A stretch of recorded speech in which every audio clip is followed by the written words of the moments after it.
Hey guys, welcome to Blazing Guitars, where we talk about worship gear, music, guitar, and everything in between. My name is Blaze Nelson, and today I wanted to share with you the song rubric that I use when I pick out new songs and just kind of the things that I think about as I'm listening to music and looking for new worship music and eventually adding something to our list. So before we jump into it, don't forget to like and subscribe. If you have any questions, thoughts, comments, or concerns, please leave a comment below and I will get back to you.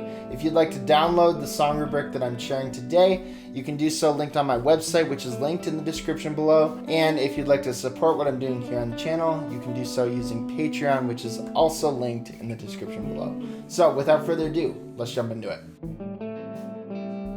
So as we start looking at the song rubric, I wanted to give you a couple disclaimers on these points.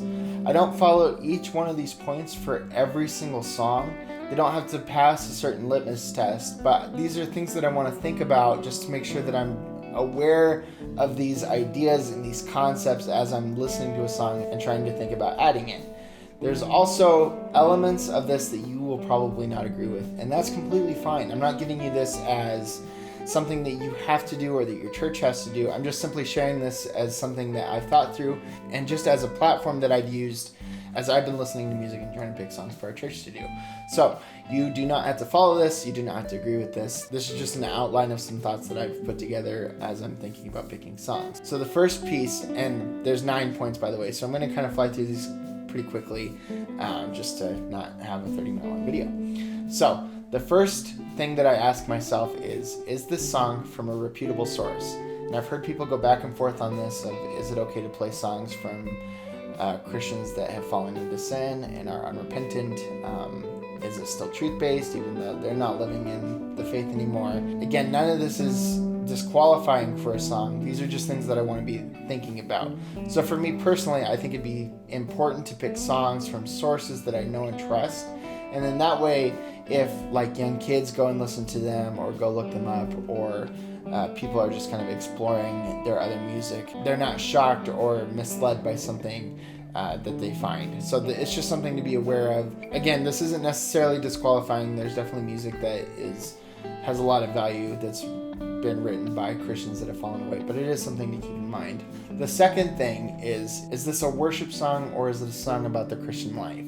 There was a song that came out in high school by a band called Hawk Nelson, and it was this song called Crazy Love, and it was about the Christian life, and it was so encouraging to me because it was talking about our identity as the church and our identity as believers, and there was a part of me that really wanted to do it. But when I took a step back and really thought about it, I had to admit to myself that it wasn't really a song that was worshiping God. It was kind of a song to pump up Christians, which I think there is definitely a place for, and there's definitely purpose in that. All of these points, there is a place for all of these to be ignored. But I think in general, it's important to pick songs that are worship songs, that are singing about attributes of God or worshiping God specifically and directly, or just praising the name of God. I think when you look at Psalms, which is kind of our ultimate litmus test, you see that David wrote all about the attributes of God, and he wrote about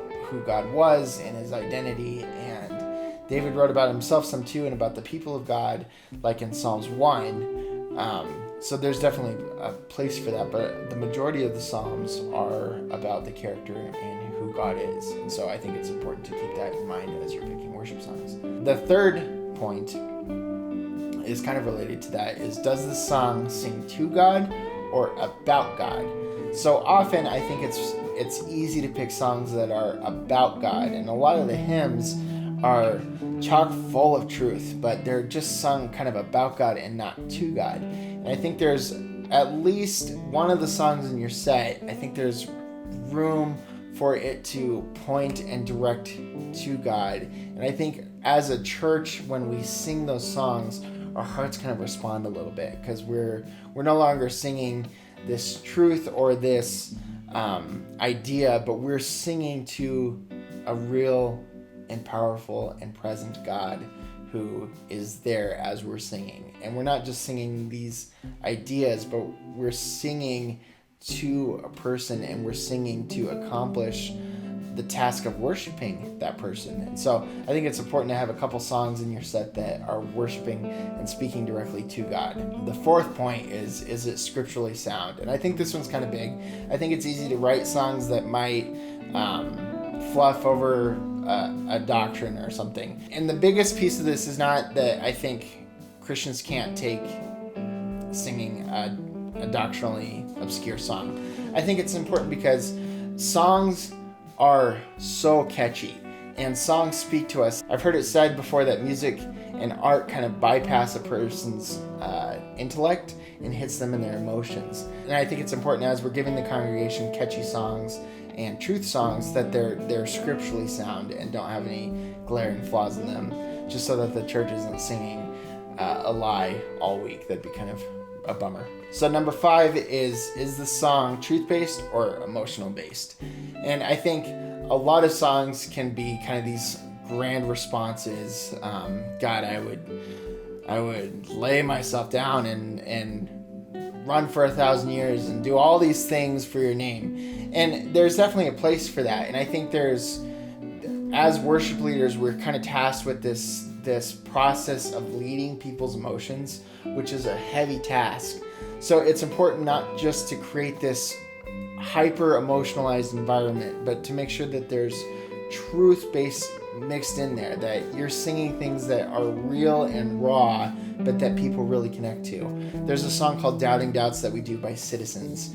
And this song talks about just kind of wrestling with your faith and not knowing if things are true. And I think there's a really good, valuable thing to bring to people to try to connect with the emotions, but then at the end of the song and in the climax of the song, it's singing this truth of your grace is my sole sufficiency, and to bring people back to that place and not just to an emotionally heightened state, but bring it all the way back down to truth. This one I honestly kind of added as just some wiggle room to be able to say no to songs. This point is, does this song reasonably fit the style of your band? And I think there's songs that people will suggest that are just kind of way out of left field and that are very much not kind of what we do in our aesthetic at church. And so I think it's an important question to ask just as you're considering a song is, does this song actually fit our congregation? Is this going to be meaningful to people? And I think there's definitely songs that I've tried to do that like are maybe more like bluesy or rocky or kind of old churchy type of songs that I'll bring in to try and push the band just to explore different styles.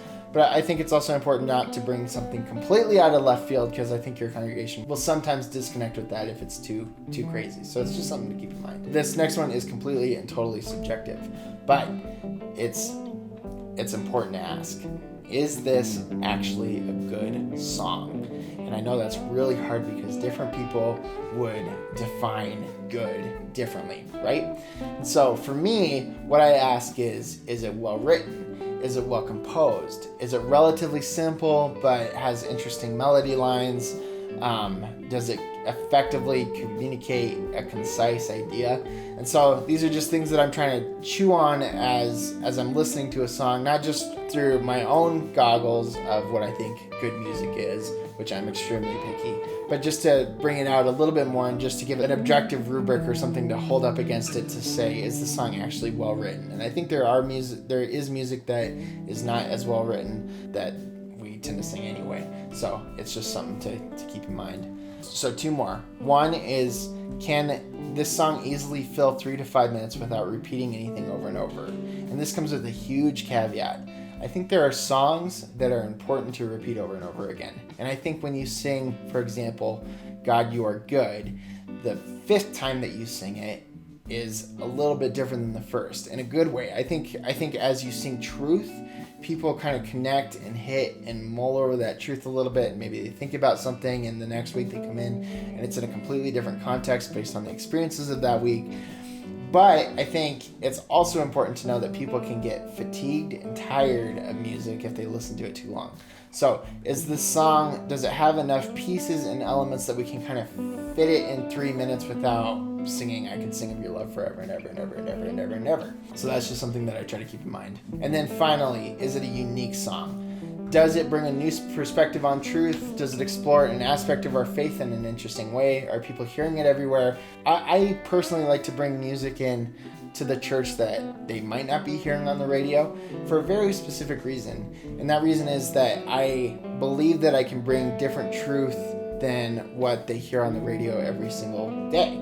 And I can bring in different concepts and different ideas and introduce them and kind of explore them with the songs that I pick. And if a song is really tackling an idea interestingly, then I think it's important to explore that and to bring that into your repertoire, versus having 50 songs about the greatness of God, which is important. I think it's also cool to explore, what does it mean to suffer well? What does it mean when all the cards are out on the table and you have nothing left? Is God still good then? Is God good in the night? Is God good? You know, in all these places, and just to explore that a little bit different. Again, none of this is hard and fast. None of this should disqualify a song in and of itself, but this is just something that I've written down to help myself think through songs as I'm listening to them, and hopefully it can be helpful to you. You might hate all of them, and that's great. This is a rubric for my scenario in my church, in my congregation, and this might not fit with your church, your congregation, or your scenario. And so it's important to remember that we're all different members of one body, right? And so that we have, for example, two different hands that do two different tasks, and it's fine that they don't do them the same way. So I'm not trying to slam you or trying to say you have to follow these 9 things or else. But these are just some things that I've thought out and written out that have been helpful as I've been trying to pick music. So thank you so much for watching. I hope this was helpful. If you have any questions or would like to argue with me, comment section is below. And as always, I hope you have a great week, and we'll see you next week.